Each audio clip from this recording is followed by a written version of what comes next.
Hello friends, स्वागत है आप सभी का बिहार नमन जीएस में।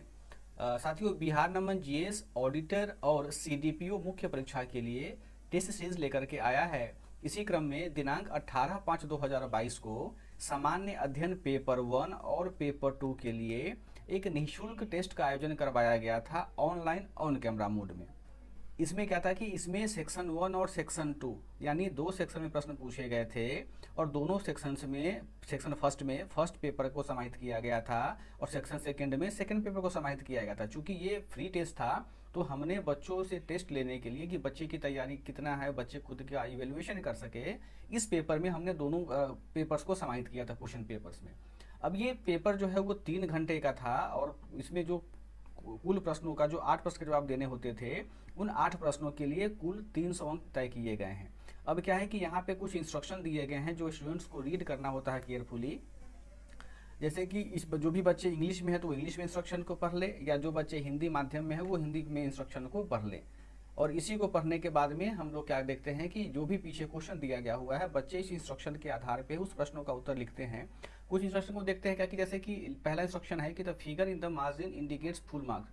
जब क्वेश्चन हम देखेंगे तो क्वेश्चन के लास्ट में ब्रैकेट में अंक दिया हुआ होता है, मार्क्स दिया हुआ होता है। तो जितने भी क्वेश्चन पेपर हैं बीपीएससी के द्वारा उसके लिए कितने अंक तय किए गए हैं वो ब्रैकेट में दिया होता है। सेकेंड इंस्ट्रक्शन है कि आंसर 8 क्वेश्चंस इन ऑल, यानी सभी प्रश्नों में से केवल 8 प्रश्नों के जवाब देने हैं। आगे बोलता है कि selecting 4 questions each from section 1 and section 2, यानी जो 8 प्रश्न का जवाब आपको देना है तो सेक्शन 1 से 4 प्रश्न को चूज करना है और सेक्शन 2 से भी 4 प्रश्न को चूज करना है। तो 8 प्रश्न हो गए हमारे। अगला इंस्ट्रक्शन कहता है कि candidates are required to give their answers in their own words as practicable. ये सबसे महत्वपूर्ण इंस्ट्रक्शन होता है। सामान्यतः बीपीएससी के कैंडिडेट इसी को मिस कर देते हैं। यह कहता है कि आप बीपीएससी के मेंस के जो आंसर लिखते हैं वो आप अपनी भाषा में लिखिए। आपने कहीं भी पढ़ाई किया हो या सेल्फ स्टडी किया हो, आप कंटेंट तो वहां से समझे, लेकिन जो उसका एक्सप्रेशन होता है, जो राइटिंग मेथड होता है, उसमें आप अपनी प्रतिभा का प्रदर्शन करें, अपनी भाषा का यूज करें।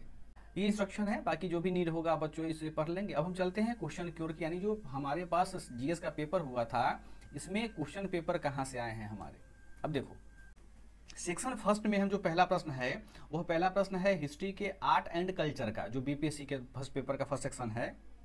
इसमें क्वेश्चन पूछा जा रहा है कि स्थापत्य कला के क्षेत्र में मौर्यों के योगदान का मूल्यांकन कीजिए। Evaluate the contribution of Mauryas in the field of architecture. ये काफी महत्वपूर्ण प्रश्न है कि जो भी आर्किटेक्चर है, जैसे कि स्तूप बनना था, स्तंभ बना था, गुहा विहार बना था, चैत्य बना था, विहार बना था, जितने भी चीज कला, नगर निर्माण हुआ था, प्रेक्षागृह बना था, तो जो भी स्थापत्य कला के एग्जाम्पल्स हैं किसमें, मौर्य एरा में, हमको उसी का क्या करना, उनके योगदान का मूल्यांकन करना। मूल्यांकन का मतलब होता है इवेल्युएशन करना, यानी क्या अच्छा चीज था, क्या बुरा चीज था, और बाद में बुरा का मतलब ये हुआ इसमें क्या निगेटिविटी रह गई थी या क्या निगेटिव चीज था इनके नगर नियोजन में, क्या कमी रह गई थी। मूल्यांकन का यही मतलब होता है इवेल्युएशन का। तो आपको इसी को तर्कसंगत बातों से प्रदर्शित करते हुए इसका आंसर लिखा जाना था।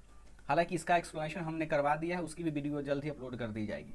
सेकेंड प्रश्न था, देखो कि क्या है कि अभी तक बीपीएससी केवल गांधी, नेहरू और टैगोर, केवल गांधी, नेहरू और टैगोर को ही फोकस करता था एज ए थिंकर के रूप में। लेकिन विगत कुछ वर्षों में बीपीएससी उन सारे लीडर्स के थॉट को पूछ रहा है जिनका संबंध बिहार से हो या फिर जिनका संबंध बिहार के पड़ोसी राज्य से हो और जिनका योगदान सोशल रिवॉल्यूशन में ज्यादा हो रहा हो। ये बीपीएससी अब अपना ट्रेंड चेंज कर दिया है। इसी क्रम में बिहार नमन जीएस के द्वारा ये 2 थिंकर्स को उठाया गया है। हालांकि जयप्रकाश नारायण के विषय में बीपीएससी ने पहले भी प्रश्न पूछा है, इस बार भी ये काफी महत्वपूर्ण हो जाता है, इसीलिए हमने बिहार नमन जीएस ने इस प्रश्न को राइज किया है, पूछा है आप लोगों से। अब प्रश्न सेकंड क्या कहता है समझते हैं कि जयप्रकाश नारायण और राम मनोहर लोहिया के सामाजिक क्रांति में क्या समानताएं हैं, बताइए। इंग्लिश में देखते हैं कि what are the similarities between the social revolution of Jayaprakash Narayan and Ram Manohar Lohia, discuss, यानी हमको बताना है, डिस्कस करना है।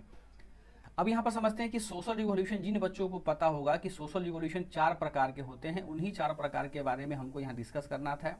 और समानताएं क्या क्या है हमको ये भी बताना है। तो समानताएं अगर देखेंगे तो देखोगे यहाँ पे कि राम मनोहर लोहिया जो है, इन्होंने शब्द क्रांति की अवधारणा प्रदर्शित किया था। यानी इन्होंने कहा था कि हमारे समाज में क्रांति तभी आएगी जब हम 7 विभिन्न प्रकार के मुद्दों पर चर्चा करेंगे, इस मुद्दे में परिवर्तन करेंगे। और जयप्रकाश नारायण जो थे, इन्होंने संपूर्ण क्रांति का नारा दिया था, संपूर्ण क्रांति का नारा दिया था, यानी इनका भी कहना वही था कि जो राम मनोहर लोहिया के थॉट्स थे। तो दोनों में क्या क्या समानताएं थी उस समय में, 1970 के एरा में, 70 और 80 के एरा में, इसी के विषय में दोनों को तुलना करते हुए हमको इस प्रश्न का जवाब देना है। तो जिन बच्चों ने इसका जवाब दिया होगा, पढ़ा होगा, उनके क्वेश्चन काफी अच्छे होंगे। चलिए अगला प्रश्न है, जो प्रश्न नंबर 3 है, ये सेक्शन सेकंड का पेपर, फर्स्ट पेपर के सेकंड सेक्शन का प्रश्न पूछा है हमने। ये बेसिकली इंटरनेशनल रिलेशन और भारत के पड़ोसी देशों के साथ जो संबंध है उनके लिए काफी हॉट टॉपिक हो जाता है। चाइना, भारत चाइना रिलेशन और श्रीलंका की स्थिति का काफी न्यूज में भी रहा है, तो हो सकता है बीपीएससी इन दोनों मुद्दे से प्रश्न पूछ दे, इसीलिए हमने ये प्रश्न को पूछा है। प्रश्न है 3 नंबर कि भारत चीन संबंध पर हाल के समय में किस प्रकार की कटुता आई है। कटुता का मतलब होता है कि भारत चीन के बीच में जो द्विपक्षीय संबंध है, चाहे व्यापारिक संबंध हो, सामाजिक संबंध हो, सांस्कृतिक संबंध हो, राजनीतिक संबंध हो, उनमें ऐसी कौन कौन सी घटना आई है, उसके कारणों को यहाँ पर चर्चा करना है। हमसे एक स्टेटमेंट है, हाल के समय में कटुता आई है, इसे ठीक करने के उपायों को सुझाइए। तो कटुता आई है, तो भाई ऐसा क्या काम किया गया है भारत के द्वारा अथवा चीनी सरकार के द्वारा, जिसके कारण भारत और चीन दोनों के बीच में संबंध में कटुता आई है, दुश्मनी आई है या फिर मनमुटाव आया है। हमको उन्हीं कारणों को और उन्हीं कुछ केसेस को यहाँ पे क्या करना है, लिखना है। और लिखने के बाद में हमसे बीपीएससी पूछ रहा है कि इसे ठीक करने के उपायों को सुझाइए। यानी भाई दोनों के बीच में तो झगड़ा हो गया, भारत चीन के बीच में, अब इन झगड़ों को या खराब रिश्तों को किस प्रकार से हम ठीक कर सकते हैं, किस प्रकार से हम इसको क्या कर सकते हैं, सॉल्व कर सकते हैं, समस्या को हमको उपाय सुझाना है। अब ये उपाय क्या है, किसी बुक में नहीं मिलेगा, ये उपाय जो भी कैंडिडेट हैं उनके जो थॉट्स हैं उसी थॉट्स को हमको यहाँ पर लिखना है। जैसे आप दो पड़ोसी हैं, दो पड़ोसी के बीच में झगड़ा होता है, तो आप दोनों पड़ोसी के बीच में संबंध कैसे बेहतर हो, इसी के आप दिमाग लगाओ, सोचना है, उसी सोच को यहाँ पर क्या करना है, आपको अपने आंसर में राइट डाउन करना है। क्वेश्चन को समझ करके लिखिएगा तो बहुत अच्छा नंबर मिलेगा आपको। उम्मीद है कि क्वेश्चन समझ में आ गया होगा। चौथा प्रश्न को देखते हैं कि श्रीलंका की खराब आर्थिक स्थिति होने के क्या कारण है। इस स्थिति में भारत द्वारा बड़े भाई की भूमिका किस प्रकार निभाई जा रही है, विश्लेषण कीजिए। प्रश्न को समझें कि श्रीलंका में अभी आर्थिक स्थिति, हमको किस पे फोकस करना है, इकोनॉमिकल जो उनका स्थिति डाउन हो रहा है, पुअर हो रहा है, उसके क्या क्या रीजंस हैं। श्रीलंका में जो खराब आर्थिक स्थिति है उसके क्या क्या रीजंस है, हमको यहाँ पर सीधे प्रश्न बात चाहिए, तो हमको उसको बताना कि हाँ ये कारण है। चाहे श्रीलंका सरकार के द्वारा घटाया गया टैक्स हो, निवेश को प्रोत्साहन करना हो, या फिर वहाँ पेस्टिसाइड्स का रोक लगाना हो, जैविक खेती का अनाउंसमेंट करना हो, उनका जो लोन, उनको जो पैसा की जरूरत हो वो किसी बैंक से नहीं उधार लेना चाह रहे हो, जो भी रीजंस रहा हो सबको यहाँ पे लिखना है। फिर बोलता है कि अब वहाँ स्थिति तो खराब हो गई, अब क्या कि इस स्थिति में, यानी जो खराब आर्थिक स्थिति है किसकी, श्रीलंका की, इस स्थिति में भारत सरकार के द्वारा जो बड़े भाई की भूमिका है वो कैसे निभाई जा रही है, यानी भारत सरकार किस प्रकार से मदद कर रहा है, उसको कुछ पैसा दे रहा है या नीतिगत उपाय सुझाव दे रहा है, कुछ तेल दे रहा है, दवा दे रहा है, खाना दे रहा है या सिंपैथी दे रहा है, जो भी चीजें हैं जो भारत सरकार एक बड़े भाई की भूमिका, श्रीलंका छोटा भाई, भारत बड़ा भाई है, तो छोटा भाई अगर संकट में है तो बड़ा भाई की क्या क्या जिम्मेदारी और क्या क्या भारत सरकार निभा रही है, हमको इसी के विषय में प्रश्न को देखना है। फिर बोलना है विश्लेषण करना है। विश्लेषण का मतलब होता है कि क्या भारत सरकार के द्वारा जो बड़े भाई की भूमिका निभाई जा रही है वह छोटे भाई यानी श्रीलंका की आर्थिक स्थिति को सुधारने में पर्याप्त है। विश्लेषण का ही मतलब होता है कि आपको सोचना पड़ेगा कि नहीं और क्या क्या किया जाना चाहिए, यानी बड़े भाई की भूमिका के अलावे भारत सरकार के द्वारा और किन किन प्रकार के उपाय किए जाने चाहिए, या विदेशों के द्वारा किन किन प्रकार के उपाय किए जाने चाहिए, जिससे कि हमारा पड़ोसी देश श्रीलंका का आर्थिक स्थिति ठीक हो जाए।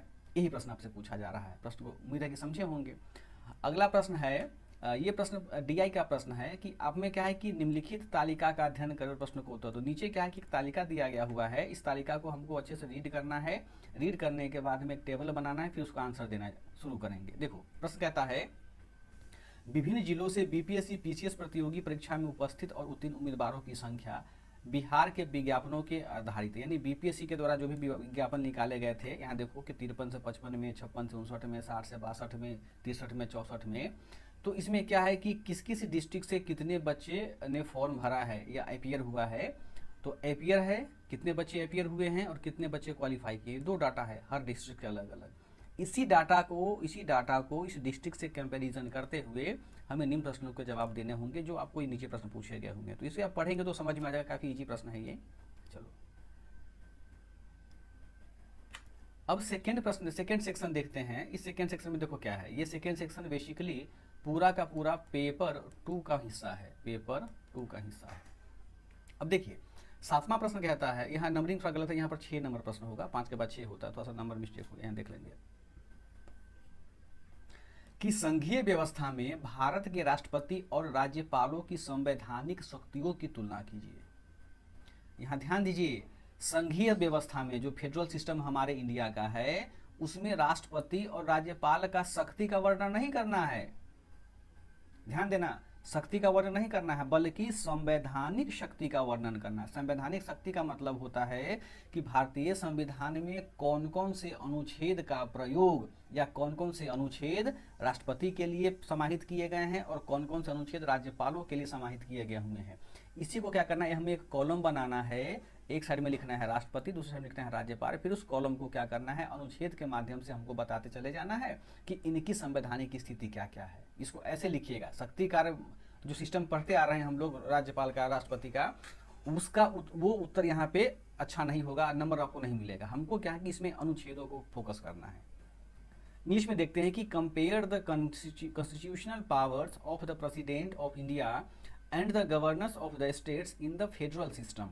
यानी संघीय व्यवस्था वही चीज है, which of the following do you consider the best to discuss. अब एक और पूछा जा रहा है कि आप इनमें से किसे श्रेष्ठ मानते हैं। बीपीएससी आपको द्वंद्व में डाल रहा है कि भाई आप राष्ट्रपति को सबसे अच्छा पद मानते हैं या राज्यपाल को सबसे अच्छा पद मानते हैं। तो दोनों में से आपके आधार पर दोनों में आप किसे श्रेष्ठ मानते हैं वो बताना है, और साथ साथ में क्या करना है, आपको उसके विषय में यह भी समझाना है कि आप उन्हें क्यों सबसे अच्छा मानते हैं, सबसे बेस्ट मानते हैं।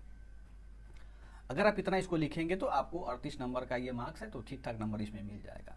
आठवां प्रश्न देखते हैं या 7वां प्रश्न देखेंगे यहाँ पे कि भारत के निर्वाचन आयोग की शक्ति एवं कार्य को लिखिए, यह बिहार राज्य निर्वाचन आयोग से किस प्रकार भिन्न है। काफी इजी प्रश्न है कि जो इलेक्शन कमीशन ऑफ इंडिया है उसके क्या क्या पावर हैं और उसके क्या क्या फंक्शंस हैं। ये 2 चीजें हमसे पूछा जा रहा है, तो ये बहुत बेसिक चीजें सब बच्चों को पता होगा, इसको यही लिखना था। अब यहाँ पूछा क्या जा रहा है कि यह बिहार राज्य निर्वाचन आयोग से किस प्रकार भिन्न है। अब जिस बच्चों को पता होगा कि बिहार राज्य निर्वाचन आयोग का क्या शक्ति कार्य होता है, यानी इसका सीमा जाहिर सी बात है पूरे बिहार में होगा और निर्वाचन आयोग का कहाँ होगा, पूरे अखिल भारतीय स्तर पर होगा। इसके अलावा भी कुछ और अंतर हैं, उसी अंतर को क्या करना है, आपको लिखना है। मतलब भिन्नता मतलब क्या कि डिफरेंशिएशन कैसे कर सकते हैं। तो काफी इजी प्रश्न है, इसको भी आप लोग अच्छे से लिख लिए होइएगा। अब 9वां प्रश्न है, या 8वां प्रश्न समझेंगे कि हाल के दिनों में बिहार में कुछ औद्योगिक इकाइयां सक्रिय हुई हैं जबकि कुछ आने वाले समय में सक्रिय होंगी। ये काफी एक स्टेटमेंट हमको दिया जा रहा है कि अभी रिसेंट टाइम में बिहार में कुछ इंडस्ट्री क्या है कि लगा है और वो एक्टिव भी हुआ है। तो हमसे पूछा है कि समझाइए, यानी हमको एक्सप्लेन करना है कि औद्योगिक इकाइयों का राज्य में सक्रिय होना किस प्रकार बिहार के विकास को उद्दीप्त करेगा। यहाँ पर देखिए समझिए कि स्टेटमेंट कह रहा है कि अभी कुछ दिनों में बिहार में क्या है कि औद्योगिक इकाइयां सक्रिय हुई हैं, सही बात है। तो इनका सक्रिय होना यानी औद्योगिक इकाइयों का राज्य में सक्रिय होना बिहार के विकास को किस प्रकार उद्दीप्त यानी बढ़ाएगा, स्टिमुलेट करेगा, है ना, बढ़ाएगा। कैसे बढ़ाएगा, तो जरा सोचिए कि अगर औद्योगिक इकाई लगेगी तो स्थानीय स्तर पर रोजगार का सृजन होगा, स्थानीय संसाधनों का दोहन किया जाएगा, राज्य की जीडीपी में वृद्धि होगी, राज्य के प्रति व्यक्ति आय में क्या होगा, वृद्धि होगा, लोगों का लिविंग स्टैंडर्ड बढ़ेगा। तो जैसे जैसे विकास के जो भी पैमाना है, आर्थिक विकास होगा, सामाजिक विकास होगा, राजनीतिक विकास होगा, जो भी विकास का पैमाना समझते हैं उन सबको किससे जोड़ के लिखना है, औद्योगिक इकाइयों के वृद्धि से, स्थापना जो उसका हो रहा है उसके वृद्धि से जोड़ करके हमको इस उत्तर को लिखना है। तो हमारा उत्तर क्या हो जाएगा, संतुष्ट हो जाएगा इस प्रश्न के लिए। इंग्लिश में देखते हैं कि in the recent days some industrial units have become active in Bihar while some will be active in the coming days. यानी कुछ उद्योग अभी लगे हुए हैं और कुछ आने वाले समय में लगेंगे। जैसे बिहार सरकार का औद्योगिक प्रोत्साहन नीति है या बिहार सरकार अपनी दृढ़ इच्छा शक्ति है कि हम उद्योग लगाएंगे, तो वो हमको स्टेटमेंट है, तो एक्सप्लेन करना है कि यह कैसे हमारे बिहार को डेवलपमेंट को बढ़ाएगा, वही पूरी प्रश्न है। इंग्लिश में हिंदी अगला प्रश्न देखते हैं, प्रश्न संख्या 9 है कि भारत के हिमालयी तथा प्रायद्वीपीय नदियों का तुलनात्मक विश्लेषण करें। काफी इजी प्रश्न है कि जो उत्तर भारत की हिमालय से निकलने वाली नदियां हैं और दक्षिण भारत में जो प्रायद्वीपीय नदियां जो प्रायद्वीपीय पठार से निकलती हैं, उन दोनों में क्या क्या समानताएं हैं और क्या क्या असमानताएं हैं। तुलना का मतलब होता है कि तुलना दो स्तर पर कर सकते हैं, या तो उनकी क्या क्या सिमिलरिटीज है या तो उनका क्या क्या असमानताएं हैं। समानता भी क्या क्या है, असमानता क्या, दोनों के लिए हम तुलना करेंगे। विश्लेषण करना है, फिर बताना है कि यह भी बताइए कि दोनों प्रकार की नदियों में ढाल प्रवणता में अंतर क्यों। ढाल प्रवणता का मतलब होता है देखो स्लोप, है ना, ऐसे बिल्कुल, है ना। यह भी पूछा जा रहा है कि भाई अब हमको रीजन बताना है कि जो नदियां हैं, कुछ नदियां तो बिल्कुल समतल मैदान से बहती है, कुछ नदियां क्या है कि बहुत घाटी से बहती है, कुछ नदियां सीधाई से गिरती हैं। तो ये स्लोप है, ढाल प्रवणता है ना, ये जो स्लोप ग्रेडियंट है, यह स्लोप ग्रेडियंट अंतर किस कारण से है। तो बेसिकली इसको जब देखेंगे तो प्लेट टेक्टोनिक से जोड़ करके हम लोग हल्का सा टच करेंगे उसको, तब इसका उत्तर लिखा जा सकेगा। पहला पार्ट तो इसका काफी इजी है, लेकिन सेकंड पार्ट में मेरे ख्याल से जो ज्योग्राफी ऑप्शनल के बच्चे होंगे वो इस प्रश्न का जवाब, सेकंड सेक्शन का जवाब अच्छे से दे पाएंगे, क्योंकि इसमें आपको 19 मार्क्स मिलेंगे और सेकंड सेक्शन में 19 मार्क्स, टोटल 38 नंबर मिलेंगे आपको। तो सेकंड पार्ट भी काफी महत्वपूर्ण हो जाता है। ठीक, अगला प्रश्न देखते हैं। प्रश्न संख्या 10 है कि भारत में भूमि प्रबंधन यानी भारत में जो लैंड मैनेजमेंट है और कृषि विकास में उपग्रह किस प्रकार मदद करते हैं। यह बेसिकली साइंस एंड टेक्नोलॉजी का प्रश्न है।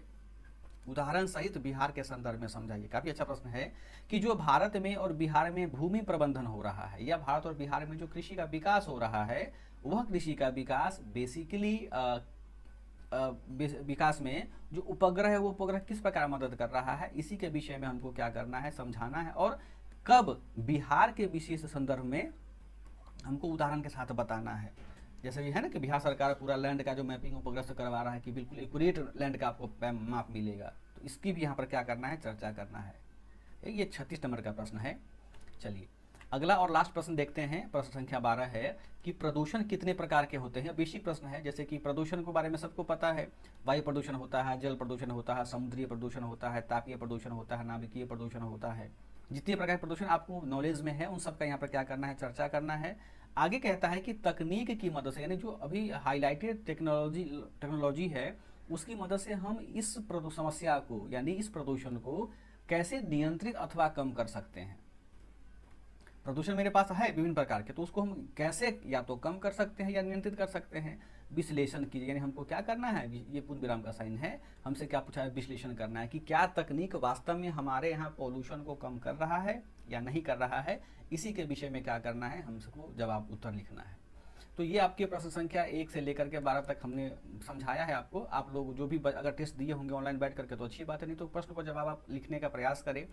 और यदि आप बिहार नमन जीएस के किसी भी टेस्ट सीरीज से जुड़ना चाहते हैं, बिहार नमन जीएस ऑडिटर मेंस के लिए, सीडीपीओ मेंस के लिए टेस्ट सीरीज चला रहा है, अभी 3 टेस्ट हो चुके हुए हैं। तो यदि आप हमारा क्वेश्चन आपको अच्छा लगता हो, मानक क्वेश्चन लगता हो, हमारा व्याख्या अच्छा लगता हो, हमारी सर्विसेज अच्छी लगती हो, तो आप बिहार नमन के टेस्ट सीरीज से जुड़ सकते हैं। जुड़ने के लिए आपकी biharnaman.in ये वेबसाइट है हमारा, biharnaman.in पे आप क्या करें, विजिट करें और यहाँ पे जो भी कोर्स आप परचेज करना चाहते हैं परचेज करें। और यहीं पर भी नंबर दिया हुआ है, अगर कोई भी समस्या आपको होता है, कोई चीज़ पूछना हो तो आप यहाँ से नंबर लेकर के या तो व्हाट्सअप कर सकते हैं या कॉल कर सकते हैं। आपकी समस्या का समाधान यथाशीघ्र करने का प्रयास किया जाएगा। तो साथियों ये हमारा टेस्ट सीरीज था, उम्मीद है कि प्रश्न आपको अच्छे लगे होंगे।